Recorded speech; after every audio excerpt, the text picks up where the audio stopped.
dos amigos que han estado pacientemente esperando para entrarle y para dejar la víbora chillando. Déjeme saludar a Manuel Hernández Borboya, reportero de RT en México, periodista independiente también con su espacio en YouTube y amigo, miembro de estas mesas de diálogo de Sin Censura. ¿Cómo estás, Manuel? Muy buenas tardes.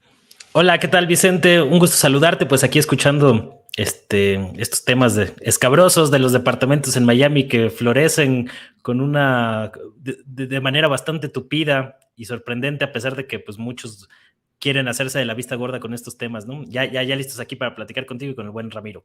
Claro que sí, y ya llegó el sensei.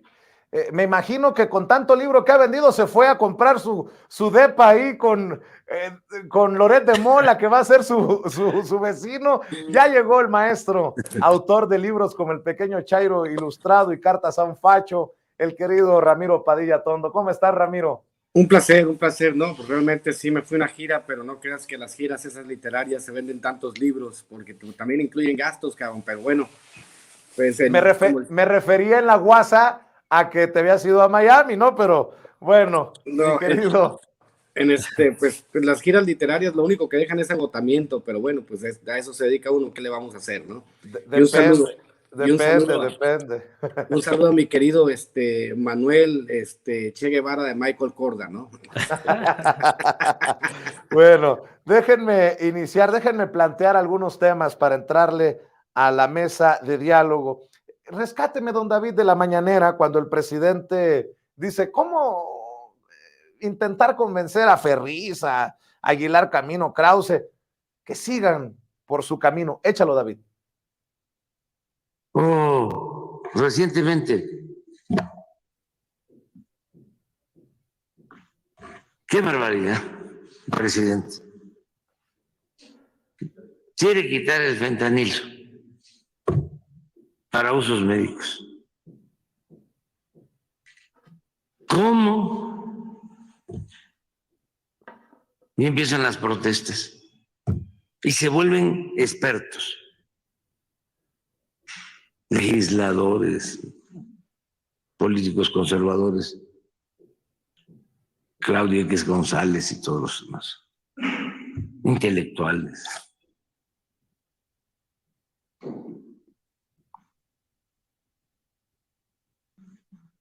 Entonces ya ahí no hay mucho que hacer.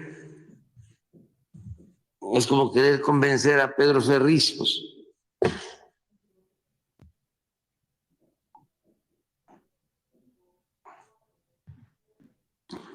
O Aguilar Camino, Krause.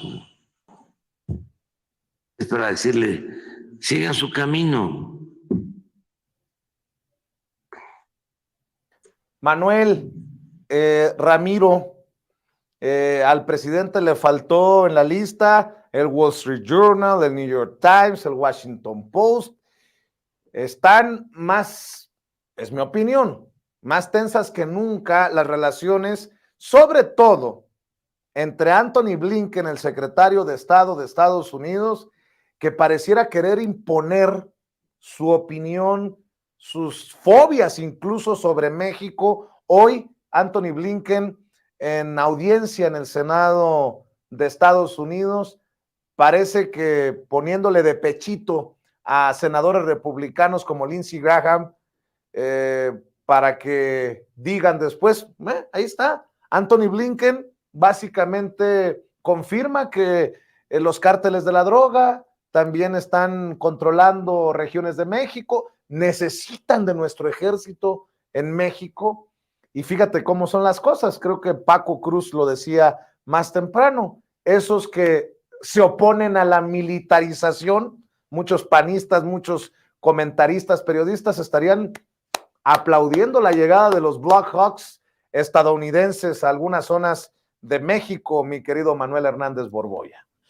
Sí, hay una campaña muy fuerte instalada entre los filoestadounidenses que supuestamente pues, dicen ser mexicanos, varios columnistas, varios analistas, varios politólogos, que traen una campaña muy abierta y que celebraron con mucho ahínco el informe que presentó recientemente el Departamento de Estado, que con el dedo regañón señala pues a prácticamente todos los países del mundo, y que realmente lo que hace este informe pues es tirar línea a los grupos afines a los intereses de Estados Unidos pues en todo el mundo, por dónde deben o cuál es la línea retórica que deben de seguir estos grupos filoestadounidenses que muchas veces pues chocan con los intereses de los gobiernos nacionalistas. En el caso muy concreto de América Latina, pues es muy evidente cómo pues este tipo de informes dan línea a las oligarquías latinoamericanas afines a los intereses hegemónicos e imperialistas de Estados Unidos en la región, para que tengan leña de dónde cortar o tengan manera de azuzar el fuego internamente en estos países. Y es lo que estamos viendo con la oposición en México. Cuando tú ves el titular, por ejemplo, de periódicos como El Reforma, que sin un ápice de crítica a la política exterior del Departamento de Estado señala y enaltece pues cosas que ya sabemos, ¿no? Pues que hay problemas de crimen organizado en México, problemas de desapariciones, y le meten ahí también de su cosecha con el tema de la represión contra periodistas. Pues me parece que la respuesta de López Obrador a este tipo de señalamientos, señalando, por ejemplo, el caso de cómo Julian Assange sigue en prisión precisamente por el designio de Estados Unidos en estos asuntos, o la manera en que pues traen toda una polémica ahí de cómo quieren descarrilar a Donald Trump con cargos que a mí en lo personal me parecen señalamientos pues un poco flojos. Habla de cómo hay instalada todo un sistema de poder entre estas personas, o entre estos grupos de mexicanos afines a los intereses de Estados Unidos, entre los cuales también está, por supuesto, Lorenzo Córdoba, que a 2 semanas de dejar el cargo en el INE, pues se fue de gira a Washington y a Nueva York para reunirse con todo el establishment estadounidense, entre los cuales se incluye la NED, la National Endowment for Democracy, organización que financia a organizaciones civiles que han promovido el golpismo en varios países de América Latina, con el mismo Luis Almagro de la Organización de Estados Americanos, conocido también como el Ministerio de las Colonias antiguamente, y con otras organizaciones como el Atlantic Council, que es el think tank de la OTAN, o que promueve las líneas discursivas para facilitar la labor de la OTAN en varias regiones del mundo, y entre los cuales también se encuentra Felipe Calderón, que es el embajador de las altas temperaturas del Atlantic Council, ¿no? Entonces no es casualidad que Lorenzo Córdoba se reúna con el establishment estadounidense, cuando al mismo tiempo pues estos son los financiadores de organizaciones como Mexicanos contra la Corrupción y la Impunidad de Claudio X González, que son el bloque opositor, ¿no? Es decir, cuando empezamos a ver la película más grande, se ve cómo pues un gran sector de este bloque opositor está completamente alineado a los intereses de Estados Unidos, ¿no? Porque a final de cuentas el proyecto del bloque opositor en México, pues es entregarle el país a Estados Unidos. Por eso el PAN se quejaba hace unos días, hace unas semanas, de que el gobierno mexicano debería de restablecer las relaciones o la colaboración que tenía la DEA con el gobierno de Felipe Calderón, o de manera similar a como lo hicieron en aquella época, increíblemente, aun cuando esa relación pues generó a un capo de la talla de Genaro García Luna, que ha sido declarado culpable en Estados Unidos, ¿no? Entonces, todo este tipo de relaciones de poder y demás, realmente lo que busca pues es restablecer el viejo régimen neoliberal, y personajes como Aguilar Camín, ya ni digamos Pedro Ferriz de Con, que anda ahí divulgando noticias falsas sobre de cómo quedó el Zócalo de la Ciudad de México y demás, de manera tan grotesca, o sea, porque hasta para mentir hay que tener un poquito de inteligencia, ¿no? De si vas a mentir de una manera tan burda y descarada, pues vas a ser descubierto inmediatamente, pero ya a estos tipos ni siquiera les pasa por la cabeza o no les importa ser descubiertos y exhibidos de manera tan notable, porque hay toda una estructura mediática que los cobija, los protege y los arropa, ¿no? Entonces yo también creo que no vale la pena tratar de convencer a al bloque duro de la derecha mexicana, pues es perder el tiempo, porque no les interesa ni el bienestar del país, ni los datos duros, ni la realidad como tal, ¿no? Lo que les interesa es echar a andar narrativas que puedan convencer ingenuos, convencer incautos de cara a los procesos electorales. Entonces, pues no, es desgastante discutir con este tipo de gente porque no hay ni siquiera un asidero a la realidad con la que podamos discutir.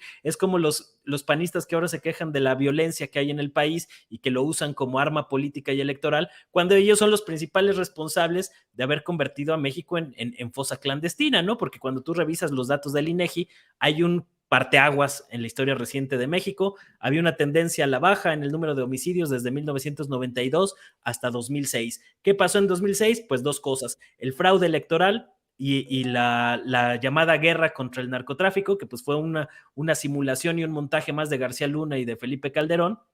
Y a partir de ahí se dispara la violencia en México. Ahora esos que provocaron la violencia y la violencia que no pudo haber sido detonada sin un fraude electoral, con los que ahora defienden al INE y estas cosas, pues ahora son los que se quejan de que hay una epidemia brutal de violencia, de desapariciones, de casos graves en todo el país, y por eso precisamente hay que recordarle a esta gente pues de dónde surgió todo ese desastre, ¿no? Entonces me parece que pues es una guerra de narrativas en la que por eso el presidente López Obrador se ve obligado a responder en tono contundente, precisamente porque estos grupos siguen teniendo el control de los grandes medios de comunicación. Entonces, pues no vale la pena tratarlos de convencer, pero sí de exhibirlos y exhibir estas contradicciones con las que pretenden reinstalar el régimen de corrupción que convirtió a México en fosa clandestina. Mi querido Sensei, para el pitorreo, ¿no? Al paso que vamos, Randy Arozarena va a terminar saliendo con más sentimiento patriota mexicano que estos que nacieron y crecieron en nuestro país, los Ferris, los que acaba de mencionar el presidente. Nótese mi sarcasmo.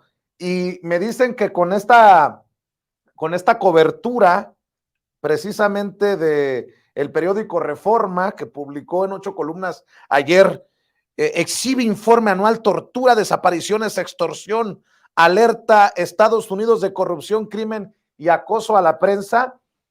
Cuadri tuvo algo así como un orgasmo porque decía: ya le podemos ofrecer a Estados Unidos cuando lleguen los militares estadounidenses, ¿qué dijo? Guerrero, Oaxaca y Chiapas. Ahí te la dejo, mi querido Ramiro. Para entender más o menos, digo, pues, tendríamos que hacer algo de historia. Hay un libro de Noam Chomsky que se llama Lo que realmente quiere el tío Sam, donde él explica obviamente esta lógica que se seguía a la caída de la cortina de hierro, donde se habla de que pues yo no tenían un enemigo en un universo, digamos, en un mundo bipolar entre el capitalismo y el comunismo. Pues a los norteamericanos se les ocurrió, porque básicamente, bien como lo decía Manuel, pues se habla de un cambio de narrativa, y este cambio de narrativa se da a la caída de la cortina de hierro, que dicen: ¿qué vamos a hacer los norteamericanos? ¿Cómo vamos a movilizar el complejo militar industrial? Necesitamos seguir produciendo. Pues obviamente descubren que pues de repente descubrieron, y empezó a ser primer lugar en la narrativa de los medios norteamericanos, la guerra contra las drogas. Después de la caída del muro de Berlín, viene la guerra contra las drogas. Y de ahí pues obviamente se cierran todas las rutas marítimas que venían desde Sudamérica, desde Colombia principalmente, y pues el paso natural para ese gigantesco mercado de drogas, pues obviamente fue México. Entonces de ahí viene esta circunstancia donde nosotros empezamos a pagar el precio, porque obviamente hay que recordar históricamente que los mexicanos eran simplemente distribuidores, no eran productores. Y obviamente también tiene mucho que ver con la cultura de las farmacéuticas. Y si hacemos también algo de historia, porque eso tiene que ver, sobre todo desde, mira, principios de 1930, cuando aquel legislador declara la guerra a la marihuana y empieza a construirse la historia negra de la marihuana en Estados Unidos, que hace que que obviamente pues las compañías de licor y las compañías de tabaco pues que veían a la marihuana como una mala competencia pues tuvieran que cabildear. Y después viene Richard Nixon en los 60s, que no podía ser racista abiertamente, pero sí podía obviamente meterle leyes más duras a las minorías y a los que se oponían a los esfuerzos bélicos de Estados Unidos ahí en el Oriente, pues obviamente para joderlos, ¿no? Luego viene pues obviamente el caso de los Clinton y los superdepredadores, la destrucción de las familias afroamericanas en la era Clinton, y pues obviamente pues todos estos esfuerzos de los norteamericanos para tratar de tapar el sol con un dedo. Lo que no dicen es que gracias a la modificación de las leyes, a la caída del estado de bienestar a finales de los 70s, pues viene esta ley secundaria que le jodió la vida al mundo entero, que es la extinción de las contribuciones de campaña. Esto es, antes un individuo solo podía colaborar con $50 a una campaña política en Estados Unidos. Cuando se cambia esa ley y las corporaciones pueden comprar sus legisladores y senadores, pues es el estado desastroso que se tiene en Estados Unidos, ¿no? Está el caso de Purdue Pharmacy, que es la que creó el OxyContin, que fue la que crearon, que es el precursor de la epidemia de fentanilo en Estados Unidos. OxyContin, que se enriqueció asquerosamente, Purdue Pharmacy, que se enriqueció asquerosamente gracias a producir estos opioides sintéticos que se vendían con receta médica. Cuando los legisladores norteamericanos voltean y dicen, qué bárbaro, tenemos que invadir México, ¿por qué no castigan a sus farmacéuticas? Todos los directivos de las farmacéuticas que han creado la crisis de opioides en Estados Unidos, todos esos funcionarios, si el gobierno de Estados Unidos realmente quisiera mano dura y evitar que su población siguiese muriendo, lo primero que quería sería encarcelar a los directivos de las grandes farmacéuticas, pero eso no lo vamos a ver, simplemente pues la clásica maniobra distractora, vamos a culpar a México, y de repente voltean y México les responde, no, pues son ustedes los que tienen el problema, y ya no les gusta a los norteamericanos. Y obviamente lo que bien plantea Manuel, no hay clase más entreguista que la derecha mexicana. La derecha mexicana es de bajarse los calzones inmediatamente cuando ve un gringo, ¿no? Entonces, pues eso no es de ahorita, es histórico. Hay que recordar pues el caso de Robert Lansing, que explicaba eso de educar a las élites mexicanas en los modos norteamericanos para que reprodujeran su sistema de pensamiento, que es lo que hacen todas las universidades. Por eso yo hablaba de los grandes multiniveles, ¿no? Hay unos grandes multiniveles que vienen de los Estados Unidos. Yo te enseño, te doy un título en Harvard, pero obviamente te estoy enseñando lo que a mí me conviene que tú aprendas. Ahora, regresas a México y tú puedes ser presidente como Cedillo y Salinas, puede ser maestro, puede ser ministro de la Suprema Corte de Justicia, puede ser director de una universidad, y ellos te van a enseñar obviamente pues esta visión distorsionada del mundo que le enseñaron los norteamericanos. Es por eso cuando uno ve los afanes injerencistas de los norteamericanos en un mundo que ya no es unipolar, en este caso pues estamos hablando por ejemplo de los movimientos geopolíticos que se están dando últimamente, en el caso de que por primera vez Arabia Saudita e Irán se están dando la mano y probablemente se unan al BRICS. Y hay que recordar que creo que el 50% del Producto Interno de los Estados Unidos viene de las transacciones internacionales, porque el dólar es moneda de curso. Pues obviamente vemos un Estados Unidos desesperado por meter las narices en todos lados, pero no entienden que pues ellos incubaron el huevo de la serpiente, ellos construyeron el sistema que está por patearles el trasero, o ya le está pateando el trasero. Entonces, obviamente, los afanes injerencistas que encuentran eco en esta narrativa de estos tarados como Cuadri y todos ellos que ven como a los ojos el sistema hegemónico de periodismo en México, los medios hegemónicos de comunicación que desean de corazón probar de la manera que sea, quieren deshabilitar un gobierno nacionalista, cosa que no van a poder porque no les da los números, ya nunca les va a dar los números a la derecha para hacerlo. Pues obviamente no están entendiendo de qué se trata el asunto. Terrible que los norteamericanos no entiendan que ellos son los que tienen el problema, que ellos son los que tienen millones y millones de adictos, que ellos son los que tendrían que poner en jaque a las farmacéuticas, pero el trabajo de los medios de comunicación ha sido espectacularmente efectivo para desviar el problema. Y obviamente pues son unas redes de intereses del complejo militar industrial, de las farmacéuticas, que pagan grandes campañas, que tienen representantes médicos por todos lados para vender sus productos, sus opioides, y ahora sucede que México tiene la culpa de sus problemas, ¿no? O sea, yo me caigo del edificio, pero me empujó el güey que vive al otro lado de la cerca. O sea, señores norteamericanos deberían de tomar conciencia que es tiempo de hacer autocrítica. El problema del norteamericano es eso. Yo creo que Octavio Paz fue el que dijo que en el laberinto de la soledad, que los norteamericanos pues tenían el problema de ser muy provincianos a la hora de sus relaciones exteriores, y esta es una muestra tal, ¿no? Los congresistas norteamericanos tienen muchísimas limitaciones. Bob Menéndez, ¿cómo se llama este cuate? El cubano, el de Florida, que también, que fue Marco Rubio. Marco Rubio, todos ellos son unos tarados que uno no sabe, pues son como la vaca en el tejado, nada sabe cómo semejante animal llegó tan arriba, ¿no? Pero pues son exactamente igual. La derecha se reproduce en sus componentes, digamos, en sus componentes conductuales, se reproduce en todos los países del mundo. Todos son unos tarados. Hay que recordar Milei y Macri en Argentina, hay que recordar Bolsonaro en Brasil. O sea, la derecha reproduce estos mecanismos de pensamiento, pero son bastante limitados. Hay que ver el problema de las drogas, hay que verlo como una manera, como una circunstancia de salud pública, ¿no? Eso es lo que pienso por el momento. Así es. ¿Por qué no en esta segunda y final ronda abundamos en el tema de Lorenzo Córdoba? Permítanme regresar al tema de Lorenzo Córdoba, Manuel, porque se confirma que Lorenzo Córdoba tiene otras ideas, otras intenciones, otras perversiones, que no son ni siquiera buscar salir con dignidad del Instituto Nacional Electoral, luego de ser tan exhibido y denunciado por su falta de imparcialidad, por ser tan parcial, con tanto sesgo, con tantas fobias. Y bueno, pues que alguien me explique cómo entender al Departamento de Estado de Estados Unidos, por un lado, aplaudiendo y reconociendo a Lorenzo Córdoba, que está en gira por Washington y Nueva York, con este tuit de Brian Nichols, el subsecretario de Estado, en momentos en que el Departamento de Estado es el que golpea al presidente. Y bueno, un Lorenzo Córdoba que abiertamente ya se suma a los golpistas como Luis Almagro, el secretario general de la OEA, y a las instituciones que le meten dinero como a Mexicanos contra la Corrupción y la Impunidad, si recuerdo bien, refiriéndome al NET.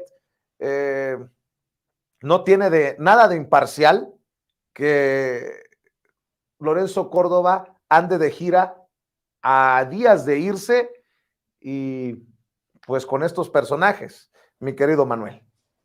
Sí, es un caso denigrante el de Lorenzo Córdoba, que está convertido en un político de oposición de un partido político de derecha llamado Instituto Nacional Electoral, que hace todo lo que hace normalmente un partido político, ¿no? Se pronuncia en contra del autoritarismo y de ¿cómo le dice? Ahora que se restablezca el orden constitucional, como hablando como si viviéramos en una dictadura, ¿no? Cuando al mismo tiempo se hace pasar por guardián de la democracia. Se reúne con personajes como Brian Nichols, que fue uno de los defensores del INE. Recordemos que el Departamento de Estado respaldó las propuestas o la marcha para defender al INE que se celebró recientemente en febrero pasado, y ahora pues van a que le den su palmadita en la espalda a Lorenzo Córdoba, que yo no sé si esté buscando algún otro hueso por ahí en el Wilson Center o en algún espacio de poder ahí en Estados Unidos, como los que han tenido varios de los grupos entreguistas de México. El Wilson Center, por ejemplo, pues tuvo un papel muy activo en todo lo que tiene que ver con la reforma energética de Enrique Peña Nieto. Fue un promotor de esta reforma, al igual que los medios estadounidenses. Es decir, Lorenzo Córdoba va 2 semanas antes de dejar el cargo a rendir cuentas al establishment estadounidense sobre lo que ha hecho en su labor al frente del INE, a promover su plan B como un político de oposición, pronunciando discursos en contra del autoritarismo en clara referencia a López Obrador, o es desde esta trinchera de la derecha mexicana en la que han advertido los riesgos del populismo. O sea, es decir, no hay mucha diferencia entre los discursos de Lorenzo Córdoba con los de Enrique Krause y compañía, ¿no? Es decir, se ha dedicado a hacer política Lorenzo Córdoba porque a final de cuentas la derecha mexicana ve al INE como uno de sus bastiones, de sus remanentes del viejo régimen neoliberal, que todavía conservan cotos de poder importantes ahí. Igual pasa lo mismo con el Poder Judicial, por eso la defensa tan exacerbada de esta derecha mexicana a personajes como la ministra Norma Piña, que también se ha puesto la camiseta de ser una clara opositora al gobierno de López Obrador, y que por eso pues se recibe un apoyo exacerbado por parte de estos grupos elitistas que, como bien dijo Ramiro, pues muchos de ellos se han formado en Estados Unidos y que tratan de imponer el pensamiento estadounidense pues acá en México, ¿no? A final de cuentas el INE pues acaba evidenciando lo que siempre fue, un instrumento del proyecto neoliberal y de la oligarquía mexicana para instalar en México un bipartidismo de derecha, disfrazando la democracia real y auténtica con una alternancia en el poder, en el que PRI y PAN se alternaban la presidencia de la República, pero siguiendo un mismo proyecto económico político y económico, que era el proyecto neoliberal. Cuando hubo un movimiento de corte nacionalista, como lo fue López Obrador, primero con el PRD y después con Morena, que han externado críticas a este modelo neoliberal, ahí vimos que toda la maquinaria del INE, de los tribunales electorales, de la prensa, de la maquinaria injerencista en Estados Unidos, pues se vino encima y respaldó dos fraudes electorales, el de 2006 y el de 2012, que en buena parte explican el caos y la epidemia y oleada de violencia que ha prevalecido en México desde entonces, ¿no? Entonces, de alguna manera, pues lo que evidencia Lorenzo Córdoba, pues es que sus amos, pues siempre han sido la estructura de poder que han defendido la oligarquía mexicana, aliada a los intereses hegemónicos de Estados Unidos. Por eso no es casualidad que en vez de rendir cuentas ante el Congreso o ante otras instancias, vaya a 2 semanas de terminar su función, cuando ya nada tiene que hacer Lorenzo Córdoba de gira, pegándole al viático con cargo al erario, por supuesto, que es parte de lo que se ha venido señalando y criticando con lo del pues con la propuesta del plan B de reducir esta burocracia dorada para que no se anden paseando con cargo al dinero público por diferentes partes del mundo, y reuniéndose pues con todo el establishment golpista en Estados Unidos, ¿no? Que son los mismos que financian a Claudio X González y compañía, es decir, que son a su vez pues los de que defienden al INE, ¿no? Entonces ahí se ve muy claramente cómo hay un grupo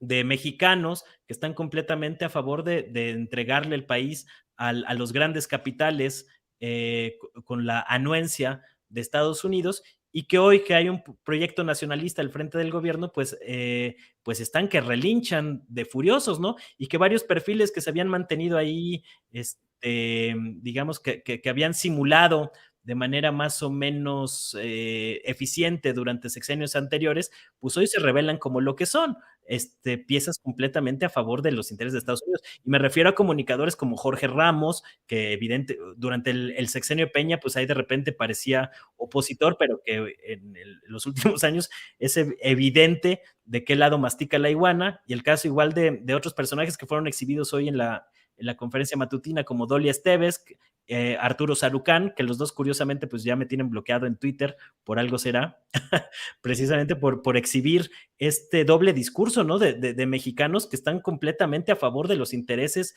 hegemónicos de Estados Unidos en México. Entonces, pues estas reuniones de Lorenzo Córdoba lo que hacen pues es evidenciar de manera muy explícita y yo diría incluso grotesca, pues cómo la derecha mexicana pues busca entregarle el país abiertamente a los intereses de Washington. Entonces, por eso no se critican nunca temas como el informe del Departamento de Estado, sino que se exacerban lo que viene ahí y que le conviene a la derecha mexicana para pegarle al gobierno. Pero yo creo que dentro de todo, pues van a ser muy limitados los alcances que tenga la derecha mexicana para pegarle por ahí al actual gobierno, ¿no? Lo que sí me preocupa, pues, es ver cómo va a ser la relación del gobierno que venga a partir de 2024 con Estados Unidos. Esa creo que es una de las grandes interrogantes que hay en torno a las corcholatas. Así es. Cierro con tus reflexiones, con tus opiniones, con tus comentarios, Sensei.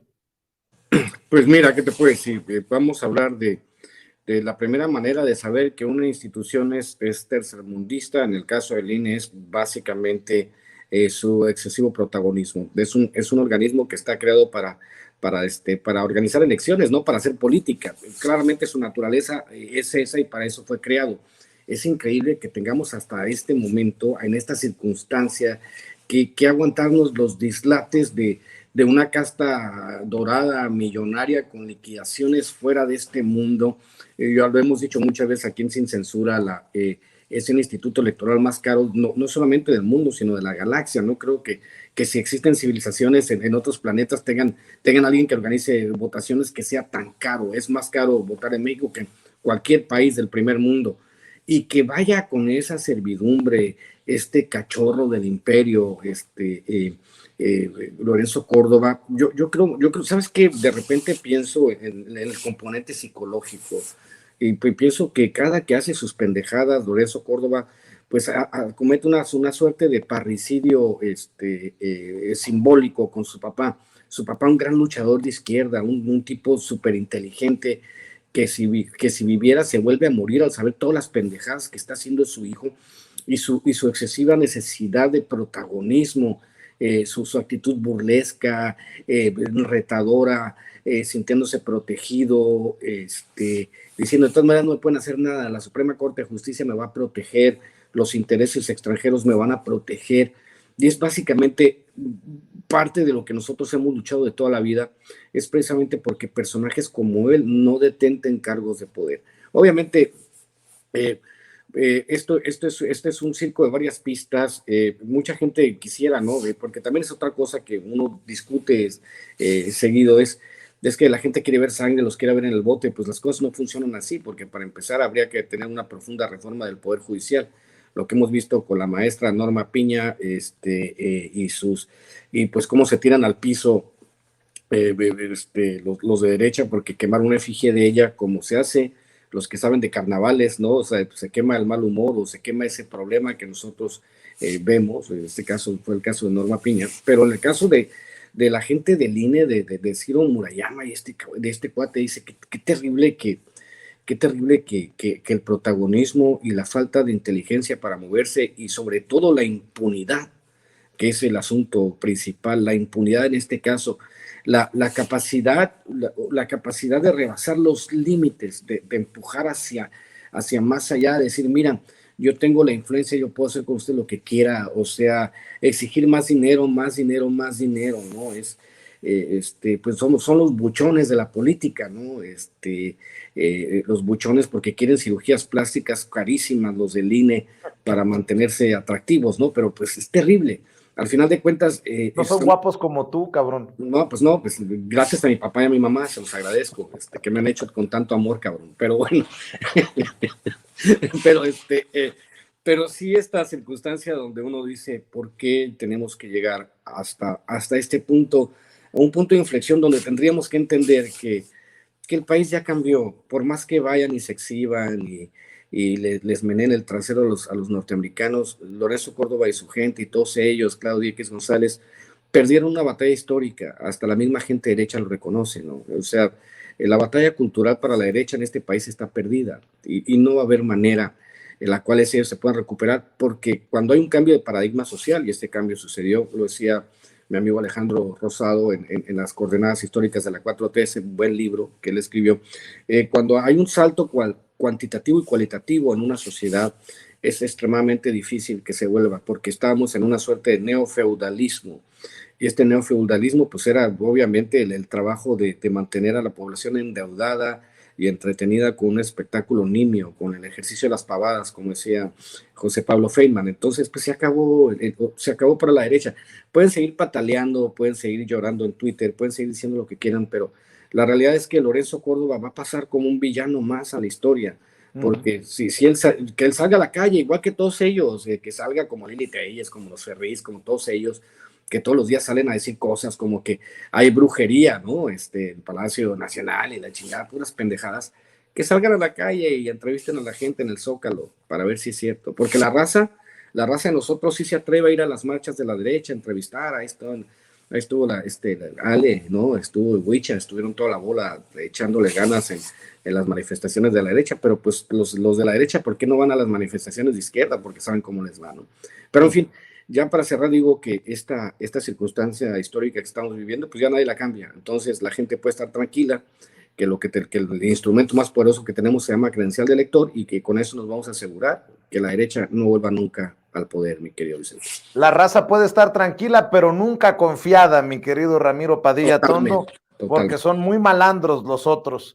Mi querido Ramiro, vamos a cerrar invitando a la gente a tus esfuerzos, a tus trincheras, a tus espacios. Y venga, mi querido Ramiro, qué bueno que ya regresaste, que estás al pie del cañón. No, pues ya saben, de estas giras donde pues no hay señal por ningún lado, pues es difícil conectarse, pero no crean que no quiere uno conectarse sin censura, pues es un verdadero placer siempre estar aquí. Me hubieras avisado, yo te conecto. Ya, sí, no. Ay, Vicente, no empieces porque luego sales raspado, cabrón. Pues ya saben, seguimos vendiendo paquetes de libros ahí, los que quieren Twitter, si no, mi correo es ramiro.atondo@gmail.com para los que quieran paquetes de libros, pues ahí estamos, a eso me dedico, a vender libros, pues ya sabes, aunque no esté el pinche César llorando que va a poner el tianguis, no lo puse a trabajar ahora al César para que me vendiera los libros, pero ya saben, @Ramiro Atondo, @ Char Ilustrado, me pueden buscar también por mi página de autor, Ramiro Padilla Atondo, mi página de Facebook, los que quieran libros, ahí estamos y pues nos vemos más noche en la mesa de diálogo, la otra que vamos a estrenar y pues muy contento, Vicente, que ya tengas el programa de 24 horas y que... Pues, faltas tú, cabrón, faltas tú, tienes que darte la vuelta porque urge que tu voz, como la de Manuel, estén concatenadas pues en estos esfuerzos. Pues vamos platicándolo, pues vamos. Ya vas a empezar con abogados y agentes. Vamos platicándolo, Vicente. Bueno, Manuel, mejor cierras tú con tus redes sociales y tus esfuerzos, mi querido Manuel. Bueno, pues muchas gracias. Felicidades a Sin Censura por esta nueva etapa. Y pues ahí estamos en Manuel Hernández Borbolla, en YouTube, en Facebook, comentando algunos temas como la crisis bancaria, que ha recibido poca cobertura en general en los medios mexicanos y en la prensa internacional. También diría yo que están ahí tratando de tapar ciertos asuntos interesantes. Y pues estamos también de tiempo completo en Manuel H. Borbolla en el Twitter. Entonces, pues ahí los esperamos a que se den una vuelta y se suscriban a los diferentes espacios que tenemos por ahí en redes. Muchas gracias, un saludo y siempre un gusto compartir mesa con el buen Ramiro Padilla Tondo. Estamos al pendiente. Gracias, Ramiro. Gracias, Manuel. Nos vemos muy pronto. Y señoras y señores, ya llegó Jorge Armando Rocha. Está un tanto intenso, tocando la puerta del estudio porque lo va a continuar él